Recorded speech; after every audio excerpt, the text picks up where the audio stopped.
Olá, meus amores, tudo bem? Hoje nós iremos falar de cinética química, beleza? Bora lá?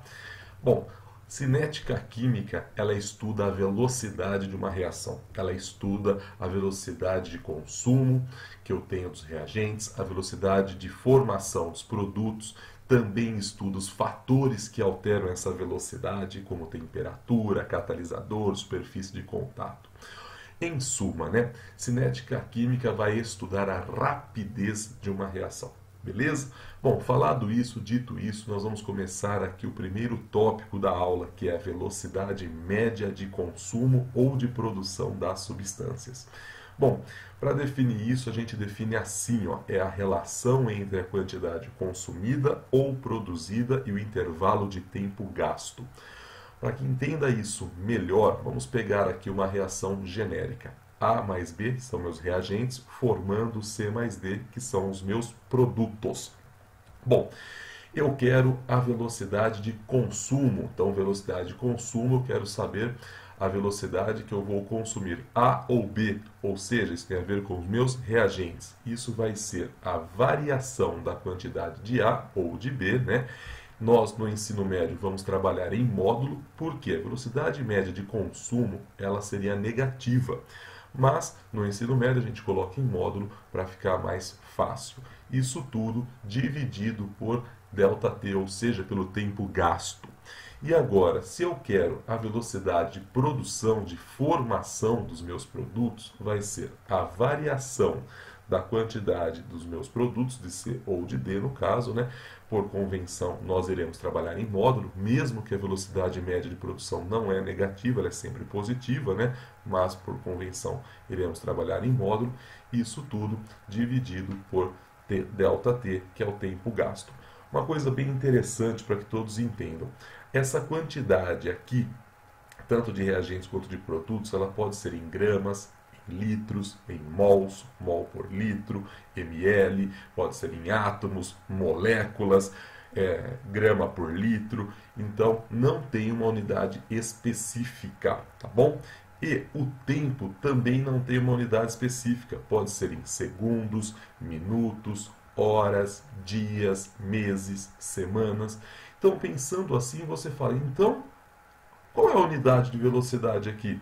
Pode ser diversas, por exemplo, pode ser gramas por dias, pode ser gramas por litro segundo, pode ser mol por minuto, mol por segundo, mol por litro segundo, pode ser litro por meses, então depende do que você está trabalhando. Beleza até aqui, gente?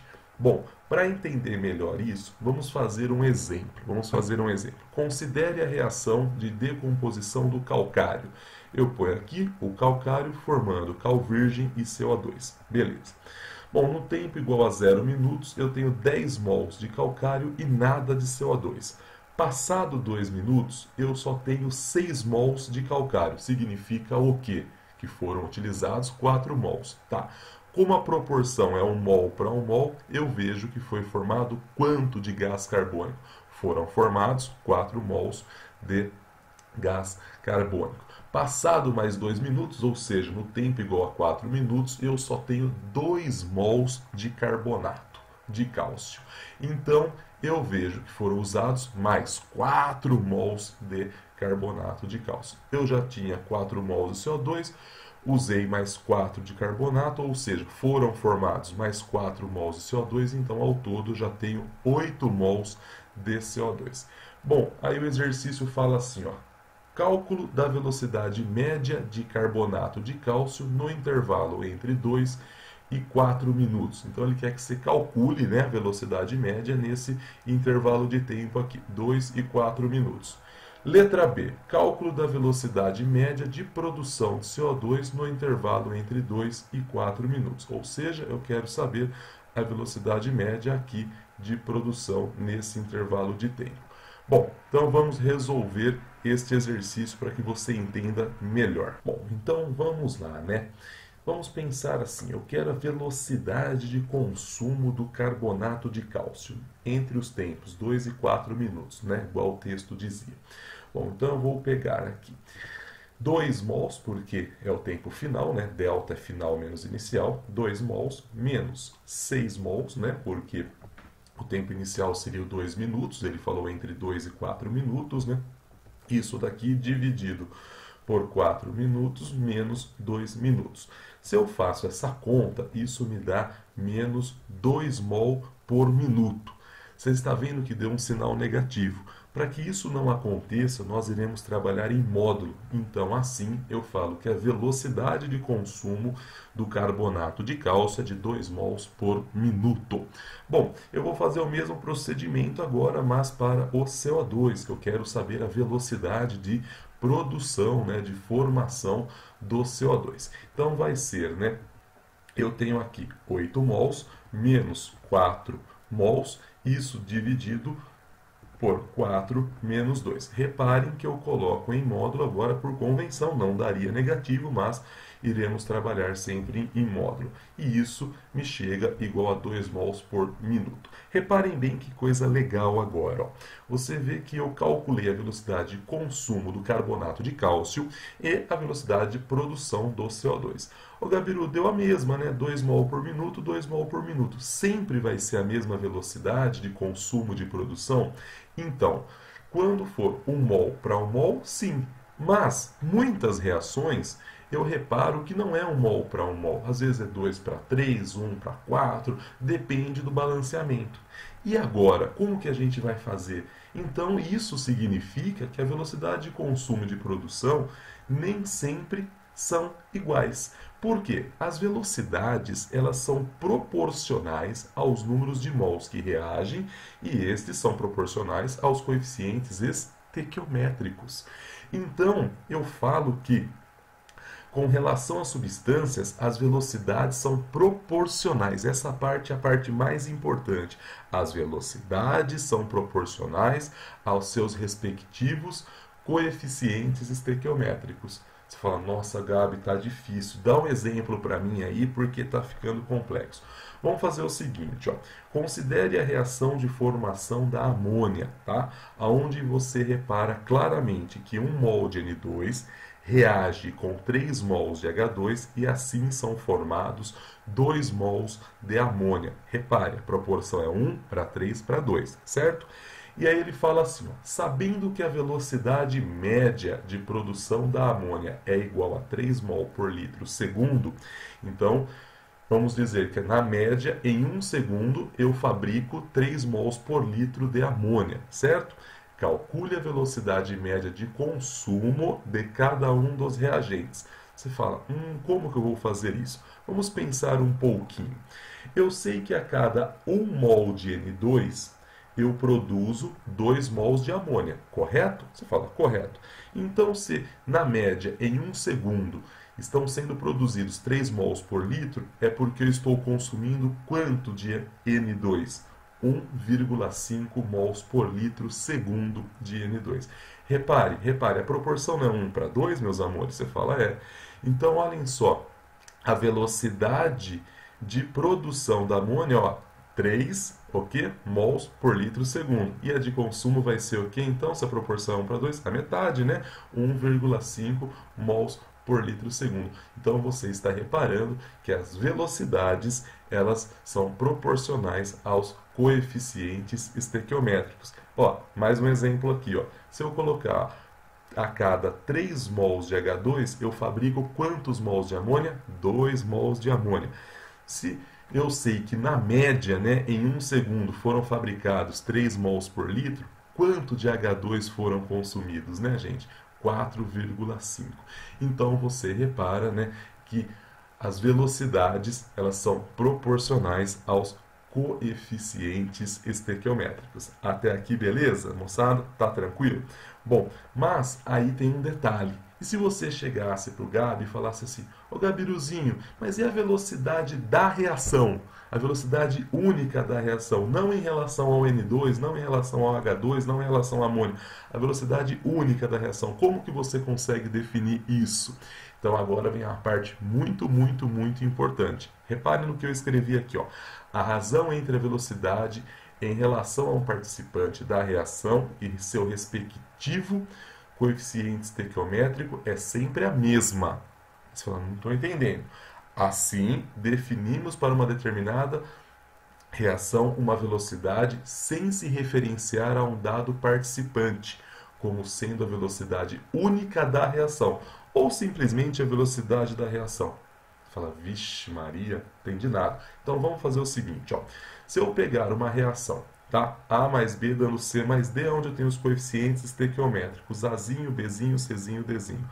Se você dividir a velocidade de consumo pelo seu respectivo coeficiente estequiométrico, de A, né, vai ser igualzinho à velocidade de consumo de B dividido pelo seu respectivo coeficiente estequiométrico. Que isso vai dar o mesmo resultado se eu pegar a velocidade de produção de C e dividir pelo seu respectivo coeficiente estequiométrico.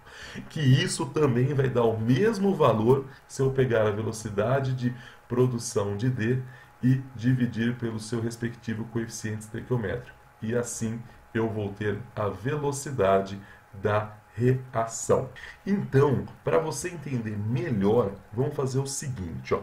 Vamos voltar ao exemplo anterior, onde eu tinha a formação da amônia, né? E nós calculamos, né, a velocidade de consumo do N2, calculamos a velocidade de consumo do H2 e o texto lá, no caso do exemplo anterior, né, tinha dado a velocidade de produção da amônia. Tá? Eu falo assim para você, eu quero saber a velocidade única da reação, ou simplesmente a velocidade da reação, sem me referenciar ao N2, sem me referenciar ao H2 e sem me referenciar à amônia. Ou seja, eu quero saber da reação, eu não quero saber em relação a qual substância. Como que você faria isso, né? Como que você descobriria essa velocidade? Você faria assim, ó. Você pegaria a velocidade de N2 e dividiria por 1. Por que você divide por 1? Porque 1 é o coeficiente estequiométrico de N2, que vai dar o mesmo resultado se você pegar a velocidade de H2 e dividir por 3. Por que por 3? Porque é o coeficiente estequiométrico de H2.